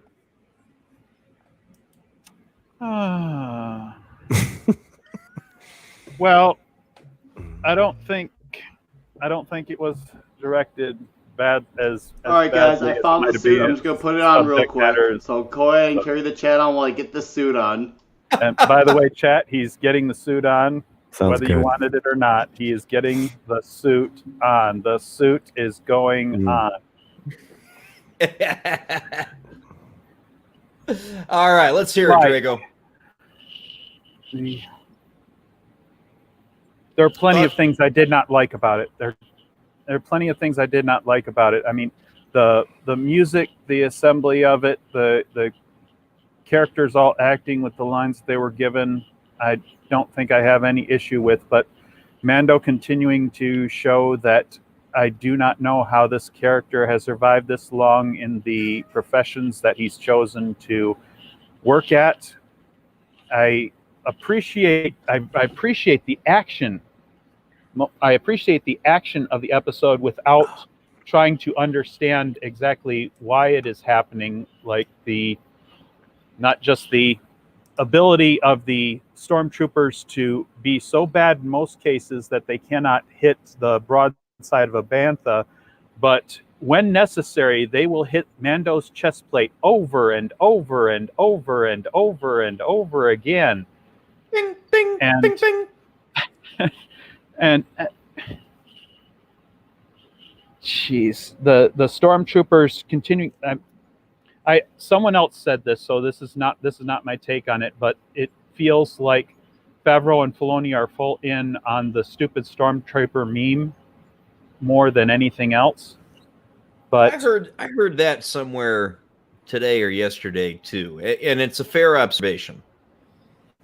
And beyond that is that, well, the content of the episodes gets us from point A to point B, but the thing is that also makes me feel trepidation toward, are they moving us closer to the sequel that much faster?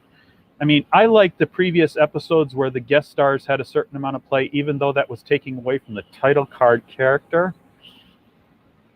But I sort of fell off the boat with this. It was the point of the episode was somehow getting Grogu in touch with this Jedi, since that apparently did work, but also getting him back in the hands for the big end sequence. We need to save Grogu from the remainder Imperials, but it had moments that I liked, but the moments that I liked did not keep me involved in the show, especially when you have a green man waving on the screen. What the fuck? You didn't ask for it, ladies and gentlemen, but you got Speaking of an X-Files episode, there's an X-Files episode right there. Nick, what is this? That is a green capture suit, Jake. I'm surprised you don't know. If he was actually properly lit and in front of a green screen, you wouldn't see a freaking thing. Jake D, can I interview the green blob? I think that's an adult Grogu. I think that's adult Grogu. Vigilante Williamson here for the Jake D show. I want to interview the green freak. The green freak right next to me. What is your stance on socialism, green freak? Pray for us all, Father Miller. He heard us talking about him. Father Miller's ears were burning. Oh, good to have you in the chat, Father. Nick Hello, Weiser Father. needs your help, sir.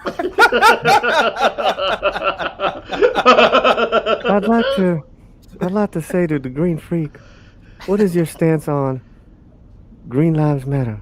Oh, dear God. Of course they matter. Because Green they're green. lives matter. They're green. Oh. So they matter. Oh my goodness. So chapter 14 Amanda for me. I can't Chapter stop. 14. Nick, what is that? It's my suit. It's my suit, bro. Hi, chat. I don't know if I even want to ask. I don't think I've laughed this much in a long time, though. Oh dear God. Exactly. But yeah, no, V-Dub's predictions were dead on the money. I mean, he called it, and it was an easy call, right? Grogu's going to get kidnapped. You know, the episode, as soon as you see its name, The Tragedy, you know that's what's going down. Draco, I like that point that you brought up, and I forget who made it, but about this, incompetent stormtrooper meme. And, when I think back, think about what old Ben said, is that, only Imperial stormtroopers are so precise, right? And there's been, a lot of reasons, but honestly, the biggest reason that they couldn't hit Luke and Leia was because they were letting them escape. Yes. Right. And we know that because they tracked the Falcon back to the Rebel base. And they definitely know how to hit. They definitely know how to hit a Beskar breastplate. Yeah, they can tag a Beskar breastplate. They know how to go for the heart. This is Nick's ninja suit for gardening. Yeah, and his birth control suit. Yeah, I'm gonna have to agree with Man of War. I bet that does keep the ladies away, far away. I do not know if he still is watching in chat, but Gary Nerdrotic, are you not entertained? I'm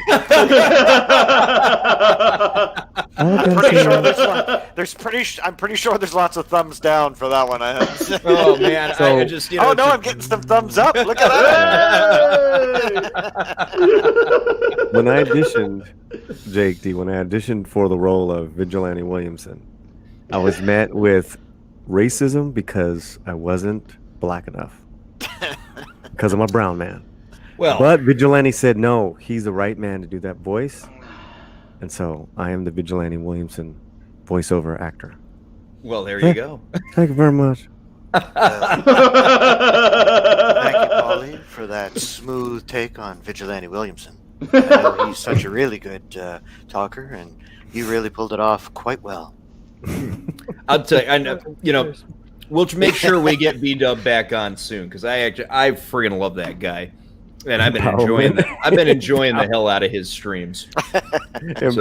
Ace says empowerment. Empowerment, baby. Yep.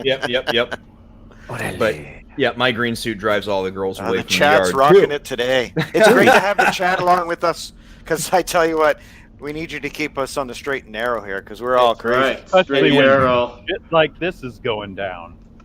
Right. Yeah, we're so serious talking about. I just don't even know what to do with this. This is the perils of live streaming, ladies and gentlemen. Fire. It's like a 2020 version of the Blair Witch Project or something. I don't know. Yeah. We're gonna pop old Nick up here, because he needs to take the place of where Az would be on Friday Night Tights, because I mean, this is the Howling About Entertainment clown face right here. We got it. Dude, my girlfriend is gonna freak once she sees the suit on. Like, she has no idea I'm wearing this right now. So it's just like any moment she could pop in the room, and she's gonna see me wearing this suit, which she's never seen me wear. But for real, guys, everyone in the chat, grab this link, share right now, because you're getting entertained. This is top-notch entertainment, guys. Yeah. Yeah. Was he attacked by the proto molecule? Oh boy. Fortunately, we can be sure that he wasn't, because it's green and not blue, so we're safe from the proto molecule for now. and yes, stop hating on Kermit, Nick. Kermit butthurt. I'm glad you're reading these comments to me, because I got my headphones on. I can't read anything through I can't read the comments, but I can at least hear the comments. So thank you guys. I'm just like, what's going on? I got the earbuds barely get in the suit, but bro. So I don't know if you guys missed that, but Vigilante wanted to hop on, but he wouldn't be able to hear us. What the hell is he on? He's helping Mama Williamson do some moving and stuff, he said. Don't make me feel bad, because I'm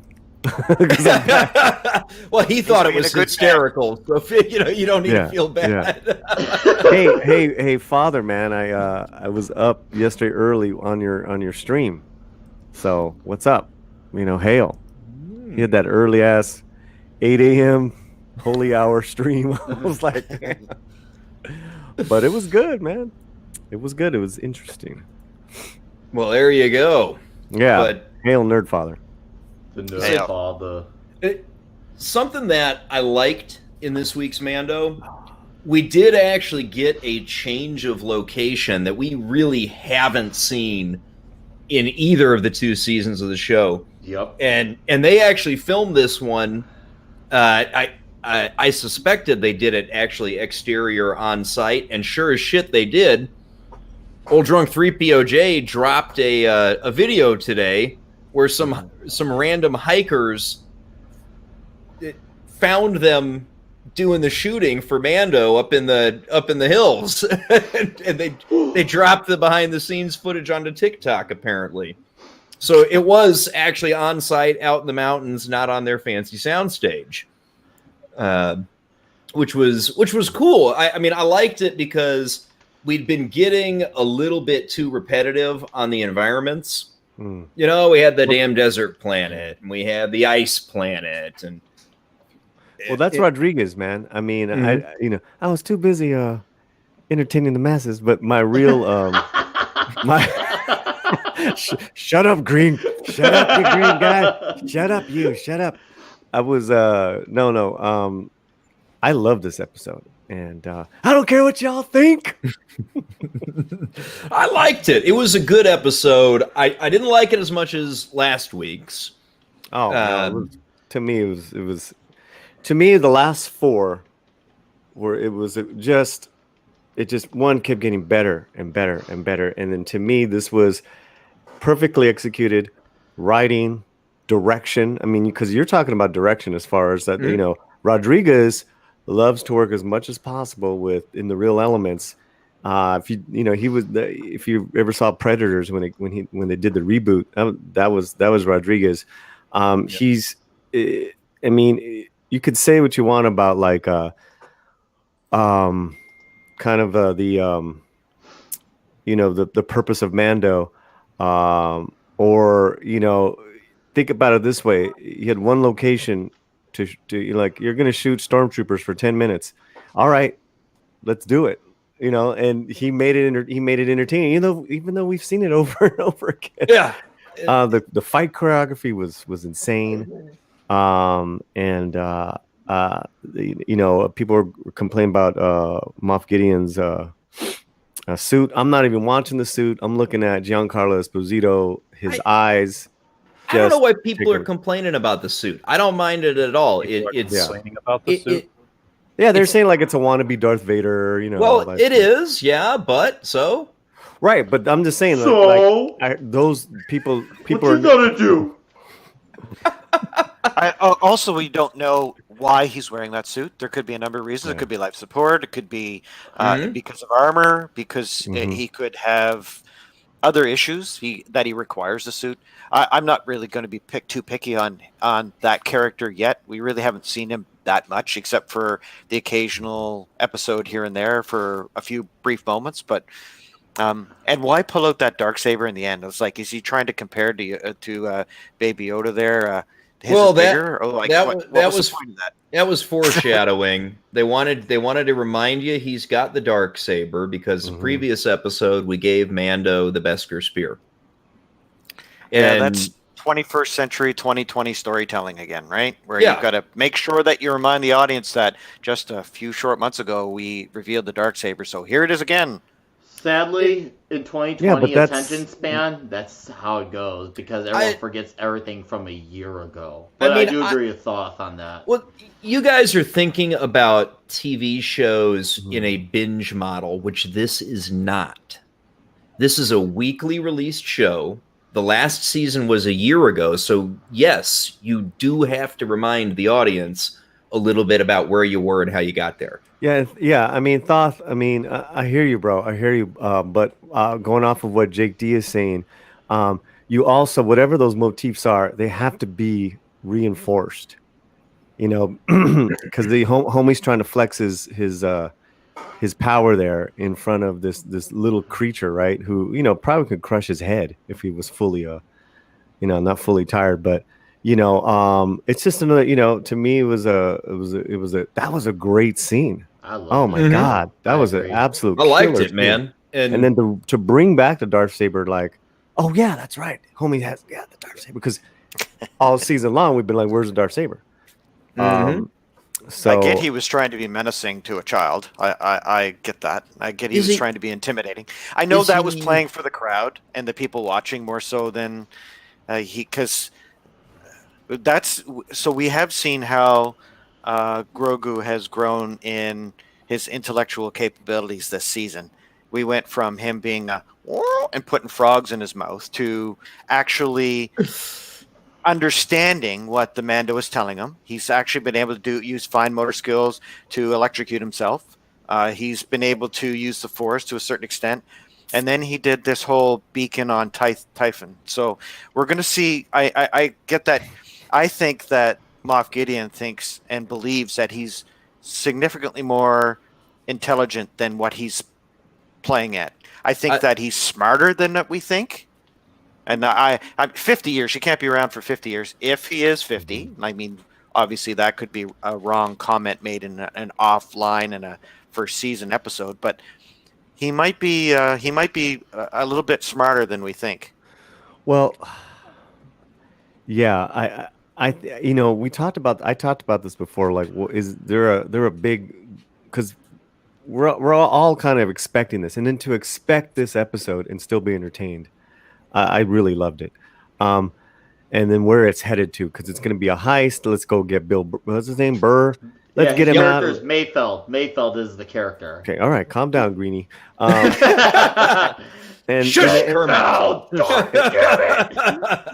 I still okay. So we kind of know what's going to happen. Yep. Boba Fett and his Mandalorian and the All Stars, right? Gonna go get Grogu. Grogu. Mayfield, wasn't it? Grogu. Wasn't it Mayfield? Oh, Grogu is but he's going to break out. No, but here's my character. Here's what I'm thinking though. We know all this. Yeah. Yes, we do. Who is he communicating with, man? Someone connected with homie. That's what I'm trying to tell you on. You don't want to hear I it agree. because no, you're all busy trying to talk to the Do you want to guy. speculate on who he called there? The long distance call he did at the end. I think there's a zinger at the end. Remember I talked about a zinger? It's magic. I predicted a zinger, and I still think there's going to be a. It's Ezra. I'm just saying. Seems the most likely. I think it's going to be Ezra. There's no way it's Luke because we would have heard at least something about that by now. It's not. I don't think it's going to be Mace Windu, as some people are hoping that he survived. Lord, I didn't even mention Luke, and you mentioned it, and Greenie mentioned it. Entonces? A lot of people are dropping him, but that might be a future idea to go down that road. But I think they're trying to keep it simple as possible. This is very much a Nick Filoni run show. I know we have Jon Favreau's there too, but I think Filoni is using a lot of the Clone Wars, a lot of the Rebels to kind of fill this in. I don't know, man. We've seen it most of it has been, except for really Cara Dune. A couple of others. They are borrowing from the expanded universe, which I love. And I mean, they name dropped Thrawn, but they brought Thrawn into Rebels. Does anyone else think they're planning to set up Heir to the Empire here almost? Yeah, I've heard that mentioned before. I don't know. As its own series or movie? I mean, I feel like that's what they're setting up almost. What's somebody the same timeline. It's the exact right timeline for it. Right. So the only thing that's not right is the fact that Grogu exists. Oops. Yeah, I mean, there's so many great. I'm excited. I'm excited about this. Yeah. I also thought it was a very emotional episode. The emotional connection of the two leads at the beginning and at the end. Oh, that was a great someone scene. was saying that, there goes Mandalorian not knowing how to be a Mandalorian again. He knows how to be a bounty hunter. He doesn't know how to protect a little person, and it's always getting him. That's all he's thinking about first. Yeah, guys. It's Father Miller. If you need to see me hurting myself, the best thing to do is to get me started on a home improvement project. Because any major home renovation I have done has always resulted in me going to the emergency room, generally with stitches and x-rays. And so, I do hurt myself frequently. unfortunately, and completely unintentionally. So, And I'm not touching that one unless you want Vigilante to come back and interview about. oh man, I can show you the scars and the plate. Mhm. Yeah, all kinds of injuries. I nearly took this thumb off one time. It was good times. But do you think at the end here that we're going to see Thrawn, or is he just going to be a tease? I sure as hell hope we see Thrawn. We have to find out. I who think Moff would at be the a bigger- at last episode end credit scene, the Right. way we got the Darksaber with Moff Gideon, this time we're gonna get Thrawn. You know what we need is we need a scene just like in The Day of the Doctor when they say, "No, sir, all 13." And all you get was the flash of Capaldi's eyes and his eyebrows. Mm. That's what you can do for Thrawn. He Just- rocks those eyebrows. The blue Yeah. skin with the Gr- red eyes. Yep. Just show us the shot of the eyes. Mm-hmm. Mm-hmm. Well, obviously, Moff Gideon isn't doing this on his own. He's obviously reporting to somebody else, which it would seem to be Thrawn based on what we've heard from Ahsoka. Yeah. Yeah. I mean, maybe, and then maybe Gideon and them, that whole outfit gets blown to bits, because why they're not even mentioned in the Heir to the Empire, and then you just have Thrawn. Yeah, Mhm. maybe. Yeah, like the Dirty Dozen that Mandalorian gets, to go get Gorgu. I mean, there's a lot of ways these could go. I mean, yeah, I just have a feeling it was a zinger at the end of season 1 when he busted out the Darksaber. Yeah. I just think there's gonna be something big. They've gotten good at that. Filoni, not just Filoni, but Favreau. So, you gotta remember too. They hid Baby Yoda for a long time. They did that right, unlike Yep. That's those 3 true. movies that will not be mentioned. Yeah, what they the rough part on that though is they sacrificed so many marketing dollars or merchandising They dollars. Mhm. rather. totally did, and I respect that. Yeah, I mean, is that simply because they wanted to keep the secret, or is it because they didn't necessarily have faith that it was going to work? I remember reading an interview with Jon Favreau saying that they purposefully kept it a secret. And the fact that they kept that secret in the modern age, in the internet age especially, is impressive. Like, man, there must be contract clauses like if you say anything about this, you will fucking die, because I cannot believe how well they can, even when the MCU was running on full swing. Even though there's always some tidbits that got out, but there was not a hint, not a sliver of anything about Grogu at the time. Baby Yoda, no one knew about that. There was not the least bit. So that's impressive. Hi. Back. I hit a button on my mouse and it backed me out of the stream. I don't know what the hell happened. What'd you do? Oh, it was your back button on your mouse. Those new mice now can do the back and forward. And Apparently. Well, as a member of the 501st, and as Boba Fett is my next suit of armor that I'm working on, I am a big But Why are do you you- gonna do dad bod Boba Fett? no. but, Lord, why do you gotta make us feel all small and shit? Well, because I couldn't do as good a job doing VW as you do. I had to do something. I love you, Lord. Love you, man. I got you, brother. Yeah, let's talk about let's give a little props to dad bod Boba Fett, and I mean that. I'm serious. All right. He Amazing. didn't do bad. He was amazing. This was probably my least favorite episode of the season for Even a over number of two? reasons. Even over but- number 2? Over 2? Yep. Whoa. Whoa. I actually like a lot of 2. You'll I take actually chapter like a lot of what 10 happened too. over chapter 14? Yep. Pardon me. And I Pardon think me, part of it Big is D, because pardon me. of But Lord Thoth, are you out of your damn mind? I still now don't get me wrong, I'm still giving it like an 8. So it's still a good episode. Yeah, It's it certainly is an 8.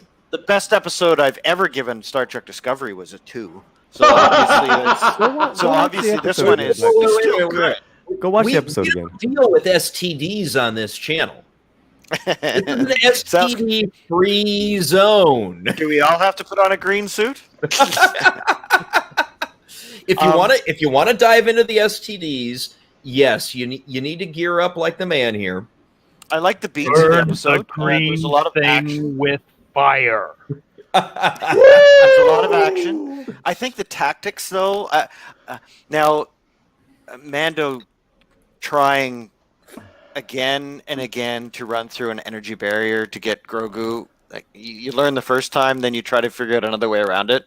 That was just like banging your head against the wall to try to open a door when you could try to kick it in instead. I think that was a problem. Him dropping his jetpack and then not picking it up again. The stormtroopers being absolute awful shots. The E-Web not being able to take down the sniper. If you're going to send a group of stormtroopers, why wait to send a second troop? You send them both together and overwhelm them with overwhelming force. I get the tactics behind it being distraction to try to pick up Grogu, but did he know that that's where Grogu was? He blows up Mando's ship. Is he absolutely sure that Grogu wasn't in that ship? What was the point of that then? But yet he left Boba Fett's ship intact.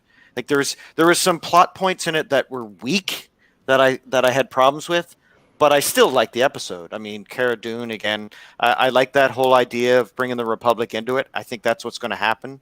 She's probably going to get in trying to get what's his name, Mayfield out. He's going to try to spring Mayfield out, and that's going to bring the rebels into this, the New Republic into it. So that's kind of cool. Dr. Pershing we're going to see him next episode with Grogu again, and we know that from the first season that he's the guy who was taking care of Grogu. So we're going to get some interaction there. That should be interesting because we might get some more answers about the background that whether he's a clone or whether he actually is a child. Although we do know now he kind of is a child because Ahsoka said that he was in the temple at the time. But that really doesn't clarify his ancestry. It just says, well, he was in the temple like 50 years ago or 40 years ago or whatever, right? So there's a whole bunch of 30, things in this. but yeah. There's a whole bunch of questions I have, a whole bunch of plot points and direction that was done that kind of didn't fit. I can get over Dad Bob Boba because, I like the actor. I like Tamara Morrison. He's fun. I don't think he could run a show on his own. I don't think he's that good of an actor that he could. But then I would have said the same thing about a guy wearing a mask for 2 seasons too. Yeah, I mean, I liked Boba, and I think a better approach would be to bring. I mean, Mando needs somebody to pair off of, right? I mean, he really does, and we need to let Pedro take that mask off. So I think you got to find a solution that puts Mando into some type of buddy situation, whether that's like him and Boba and Shinnick Fan hooking up and like the 3 of them being a group and doing things moving on, or or whether it's him working with Bo-Katan, whatever it is. Mando, we need somebody more than just Pedro. We need a crew, right? The example that we've seen so far weaken him as a singular force. We can reinforce him if we give him someone to build up his identity. And I mean, if that were to be Tamara Morrison, showing him how to be a simple man making his way in the universe, as the line is used. I mean, I'll even add on to this. As much as I am dissatisfied, I mean, I almost feel kindred to Thoth's problems with this show, but the thing is that I like the little bit of characterization in the beginning with Pedro and Grogu. And Grogu, I liked the intensity that Rodriguez got out of Tamara Morrison when he's talking, when he's taking his stance, when he's behaving the way that he did. Not anything that I expected the best, but it felt even more real and more raw as compared to anything we saw in the prequels. And regardless of being dissatisfied with Diz Troopers, the action sequences were excellent. Yes, they were. Take away from any questioning that I have on him. I cannot deny how much I really loved him using that staff to beat up on some stormtroopers and being absolutely visceral with That it. was pretty cool. That was pretty awesome. I admit that was probably the best scene in the whole thing. Yeah, it was the best scene in the whole episode. Hey, but guys, it was a superhero. It was superhero choreography. There was no realism because sooner or later a stormtrooper's going to hit. I mean, you've got 20 guys coming at you, firing their weapons at you. Someone's going to hit. Yeah. And not center mass. And I get Man of War said a very good point. You know, troops are trained, police officers, military personnel are trained, center mass. Absolutely. Yeah. That's why a lot of those pew-pews hit. So those who have no military background or military training don't understand that. Well, if they're missing everything, they're going to make sure they're going to shoot center mass. And that's where the Beskar armor is. So yeah, that's why when they did hit, that's where they hit. Yeah, real quick. I think Nick's got to get moving. I do. I'm gonna be thank you. It's been an absolute joy doing this with all of you. Thank you guys, Jake D, Morthos, Draco. Let's say at the chat. You guys are on a killer roll tape. I appreciate all this. It's been fun. 32 flavors of Nick Weiser. Find me. I talk food. I talk metal. I talk Star Wars because. Well, of course I do. And subscribe to everyone on this bloody damn panel because it's a beautiful time. And these guys know how to kill it every Sunday. So I'm going to be heading on over to the Mandalorian Roundtable with Real Review 3000, Comics Division, Comic Chat. So I'm going to head on over there, and they have no idea for the shit show that awaits them. So. Hey, what channel is that stream on, Nick? It's called the Mandalorian Roundtable, Real Review 3000. It's Chris Knight. His channel is called the Real Review 3000. He goes by Chris Knight. It's he right now. The Mandalorian Roundtable. I'll send the link. I'll actually send the link right now in the private chat. Yeah. So perfect. It'll be good shit. So you guys hop on over. It's gonna be great, and they have no idea what's going on. But hail to the chat. I'll see you all later. They're live now. You better move, Nick. All right. Bye-bye, guys. Later. Take care, Nick. Two. All right. That crazy green fucker's gone. Now we can really talk Mando. Fire. What is that suit? I tried to ask, and I don't think you heard me. That's a green suit. That's so he can do things in front of a green screen without being seen. Green screen bodysuit. I don't know why he has one or what he does with it. But I've never seen such a thing before. What can I say? I just don't know what to say. Dude, well, in that case, let's talk about Dad Bod Boba kicking some ass then. I mean, like what he was doing with that gaffy stick loved it. And then, when he pops out, he gets his armor back and he kicks some ass in his armor. And, clearly he's working in that suit like it was made for him, which it basically was, since it was made for his clone father. But Paulie, I think you got to get rolling too as well, buddy, right? Yeah, man. Thanks a lot. That was a blast. Appreciate you coming in as always, brother. Yeah, man. Have a good evening, everybody. Don't forget independent creators. It's in the chat somewhere as far as Christmas gifts. And Jake D, Lord, Draco, subscribe, everybody. Yeah, that's it. Thank you so much. Have a great week, everybody. All right. Thank you, Paulie. Take care, man. Take care, brothers. Peace. All right. So, Dad Bod Boba, though, I just got to say, as a man with a dad bod in his 40s, I appreciated it. I'll have to say one thing. He would have need a pretty expert masseuse to help him out after going through that kind of a comment at his age and that body.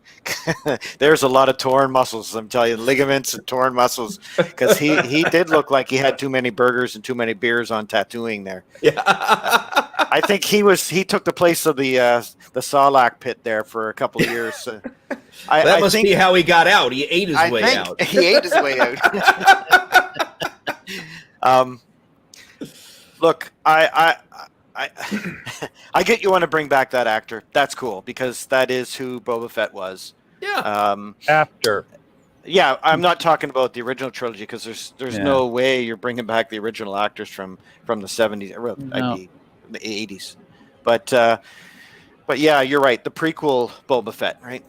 And so I get that you want to bring him back and you want to put him in the suit, and that's cool. I mean, tactically, he made a smart move. He went right for the armor because he knew if he's going up against a couple of platoons of stormtroopers, he's going to get himself killed without his armor. So why not? Especially if it is made of Beskar, which I would suspect it must be. And so it is, yeah. Yeah, and so that's cool. I mean, it looks pretty beat up. It fits him better than the Marshal, that's for sure. But I noticed that too. Like one of the instant things I saw is that when it was on Tamura, it looked like it fit. Yeah, it looked pretty good on him, actually. Yeah, and he moves in it too, and I think that's a part of it. And when he puts down his scope and he fires that torpedo off and takes out those troop transports. That was great. That was sharp. I was that whole scene for the other one. Yeah. Yeah. And he was too. He was like straight up, just I'm not kidding. Yeah. So that was good, and that was well written for him too. I think he does better the least amount of lines he has, like just being there, being in the action, doing the Gaddafi stick, and just kicking the crap out of the stormtrooper and stuff. That was pretty awesome. It was. I mean, I really enjoyed him playing the role again. And I know technically he played Jango, and now we've got him playing Boba. But it's really, I mean, yes, they've had a different life experience, what have you. But I mean, it's to me, it's almost the same role. Because they have firmly established that Boba is just Jango's clone and what have you. So it worked for me. Clobburn has a good point there. Did you see that? Yeah. Aunt Beru. Well, she is smoking hot. I mean, we know that about Aunt Beru. Did you see that meme that shows them all 10 years on Tatooine and they go from being like in their 20s to like in their 60s? Yeah. That was a good one. Yeah, I think I think the casting is pretty straightforward here.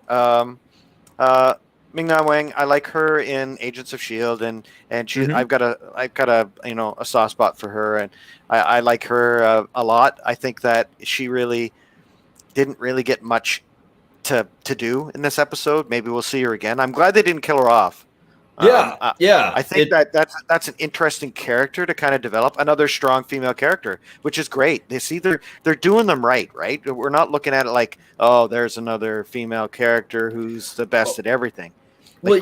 She obviously has some issues with what happened to her, so we'll see what happens. Well, not only that, but they've built her in a very realistic and believable way. As a female, I mean, just bottom line, most ladies are not going to be able to compete physically with most men. Even if the top of the condition female fighter, compared to the top of the condition male fighter, I mean, it's just not going to be it's not going to, 99 times out of 100, the guy's going to win that fight, right? But as a sniper, as somebody who can shoot, things like that, I mean, that's an even playing field. Yep, that made perfect sense. They didn't have her going toe-to-toe with the stormtroopers, hand-to-hand combat. Yeah. Well, I mean, except for a few little hits here and there, but she got out of the way real fast because she knew that they were going to take her down. They're trained shock troops. So, but if they're in a gun battle, she's a lot better than they are, obviously. That was the whole thing. Yeah. Represent her in a gun battle, and that's exactly what they did. They set her up. She's taking down all of her targets with fine control, agile moves, quick shots.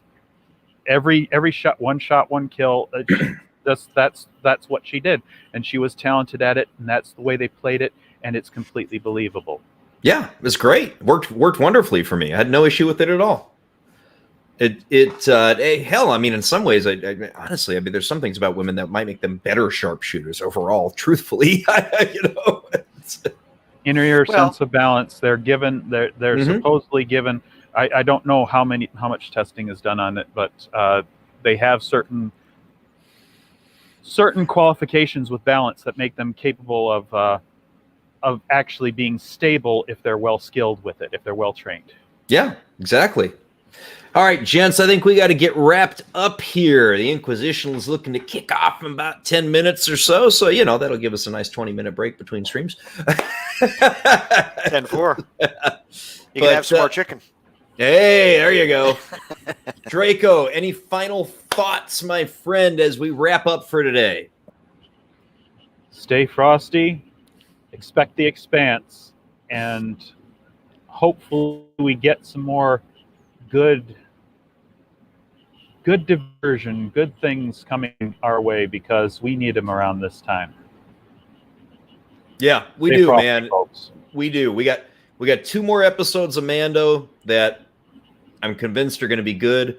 The Expanse is going to be out. I mean, I guess the Expanse could go crazy, but the first 4 seasons were great. No, stay frosty. And Shankar. Yes, exactly. Naren Shankar is still in charge, and I think that's why we can be confident in the Expanse. Agreed. So, Thoth, I'm really impressed. Really impressed with what he's done with the Expanse here, and I'm really looking forward to the season. Looking forward to the Expanse. It's going to be a lot of fun. I think it's going to be a wild ride. So hang on tight.